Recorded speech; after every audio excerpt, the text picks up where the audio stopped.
রাজা বাদশার মতোই ঘোড়া ছুটিয়ে মৃত মানুষের কবর খুঁড়তে যান মনু মিয়া।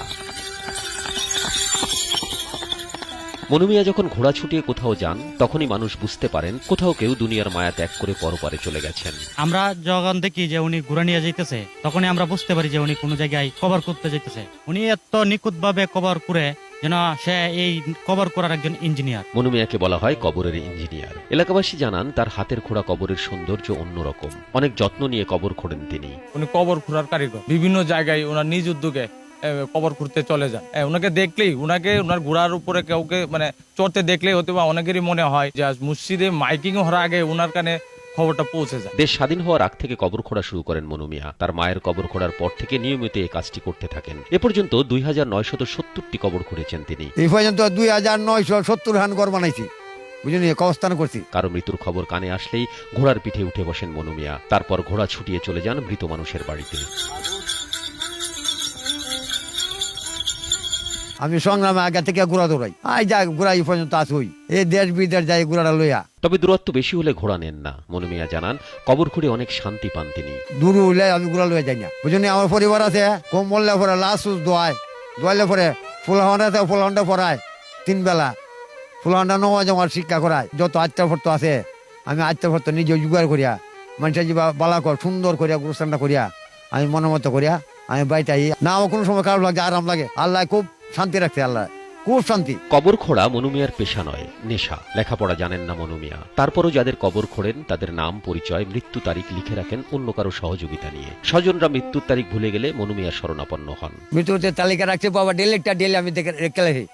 যেন যাই, ডাহা যাই, সিলেট যাই, যত হনো যাই, আমি ডেলি আমি একজন হাতে আইনা লিখে রাখি দৈনিক খাতা আছে, দৈনিক খাতা মতো আমি লিখে তুলি, এবার তালিকাটা তুলি। বাবা আমারটা ভালো লাগে, খুব ভালো লাগে, আল্লাহ রহমত। এবেলা যাই আমি দূরদা ওষুধ আমার তাহে না, ওষুধ আমার ভালো জায়গা, আল্লাহ রহমত। চিনে না এই এলাকায় এমন কোনো লোক নাই। ঘুর খুদক হিসেবে তার বিশেষ একটা পরিচিত। যখনই কোনো লোক মারা যায় তখন তিনি ঘোড়া নিয়ে ছুটতে থাকেন। এটা তার পেশা নয়, আমরা জানি নেশা। উনি যুবক বয়স থেকে ঘুর খুদক হিসেবে কাজ করছেন। আর মজার ব্যাপার, আমরা অনেকেই তথ্য হারিয়ে ফেলি, বা মা বা বাবা কখন মারা গেল সেই ডেটটা আমাদের কাছে থাকে না। মনু মিয়ার কাছে গেলে সেই ডেটটা পুঙ্খানুপুঙ্খ রূপে পাওয়া যায়। এই পর্যন্ত আমার জানার মধ্যে প্রায় 3000 গরু উনি খনন করেছেন। নিজের জমি বন্ধক রেখে ঘোড়া কিনেছেন মনু মিয়া। এই ঘোড়াই তাকে বিখ্যাত গোর খোদকের তকমা দিয়েছে। কিশোরগঞ্জের সন্তান প্রয়াত রাষ্ট্রপতি জিল্লুর রহমান মারা গেলে তার কবর খুঁড়তে ঢাকায় রওনা হয়েছিলেন মনু মিয়া, কিন্তু পৌঁছাতে দেরি হওয়ায় কবরটি খুঁড়তে পারেননি। একটু জমি আছে, জমিটুকু বন্ধক দিয়েছে, ঘোড়াটা কিনছে। এই ঘোড়া নিয়ে সে দ্রুত বেগে চলে যায়। সাবেক রাষ্ট্রপতি জনাব জিল্লুর রহমান সাহেব যখন মারা গেছিলেন, ওনার কবর কোথার জন্য সে ঢাকায় রওনা দিয়েছিল। ঢাকায় গিয়ে সময়ের অভাবে সে ঢাকায় গিয়ে পৌঁছতে পারে নাই।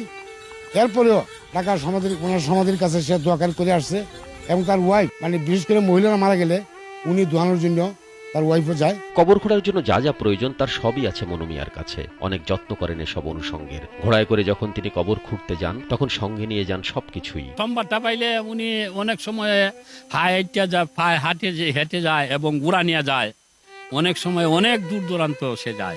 এই ব্যাপারে উনি অনেক শ্রম দেয়, আমরা দেখতেছি বহু বছর ধরে। কবর খোঁড়ার সব কাজে নিজ হাতে সহকারীদের নিয়ে করেন মনু মিয়া। বাঁশ কাটা থেকে শুরু করে কবর খনন এবং মাটি দেওয়া পর্যন্ত নিজে তদারকি করেন সবকিছু। গতকালকে 6:30টার দিকে আমার বাবা মারা গেছে।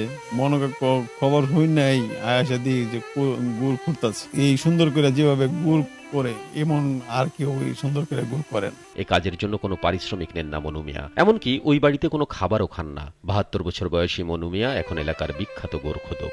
এই কবর করার মধ্যে কোনো পারিশ্রমিক নেয় না, এমনকি মৃত ব্যক্তির বাড়িতে কোনো প্রকার খাবার বা পারিশ্রমিকও নেয় না। আমার বাড়ির সামনে যে কবরস্থান সবসময় খেয়াল রাখে, পরিষ্কারের জন্য শেষ ঠিকানার গড় যেমন উনি করতে পারে, এবং শেষ ঠিকানা কারিগর হিসেবে যেমন আমরা ওনাকে সবসময় সম্মতি করতে পারি।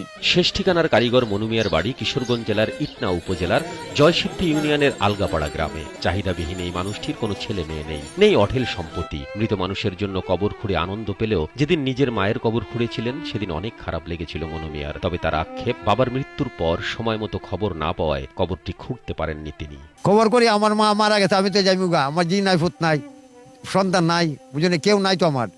আমরা বাবা আছেন, বাপও নাই, মা আছে, মাও নাই, বুঝলি, আমরা দুজনই। আমার এক ভাই আছে।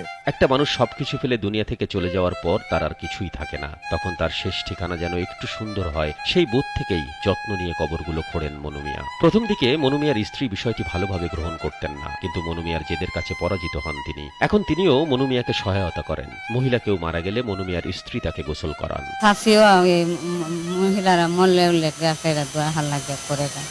অনেক দিন ধরে আমরা শুধু মানতে লাগবে। মনু মিয়ার কোনো সন্তান নেই, ভাই বোন থাকলেও স্ত্রী তার একমাত্র সঙ্গী, যে কারণে জীবনযাপনে কোনো চাহিদা নেই তার। তবে তার শেষ চাওয়া, তিনি মারা গেলে তার দাফন যেন সুন্দরভাবে হয়। শেষ ইচ্ছা বাবা আমি যাতে দেশ মারা যেতে পারি, আমার বাপ ভাই আছে এখানে এই দেশ, যাতে এখানে আমার সুন্দর দাফন ফোন করে আমার এই দুই শেষ শেষ